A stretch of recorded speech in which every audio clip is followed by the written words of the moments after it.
ശബരി സന്നിധി വച്ചു തകർത്ത് വിശ്വാസങ്ങളെ ഇല്ലാതാക്കിയ പാർട്ടിയ ഇടതന്മാർ ഓർക്കുക. ഹൈന്ദവരെ ശബരി സന്നിധി തച്ചു തകർത്ത് വിശ്വാസങ്ങളെ ഇല്ലാതാക്കിയ പാർട്ടിയ ഇടതന്മാർ ഓർക്കുക. ഹൈന്ദവരെ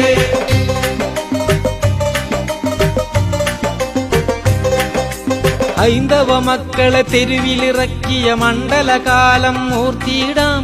വിരലിൽ മഷി പതിയും നേരത്ത് മണ്ഡലകാലം ഓർത്തിയിടാം. ശബരിമലയെ കാത്തിടുവാൻ ഓർക്കുക. ഹൈന്ദവരെ ഹൈന്ദവരെ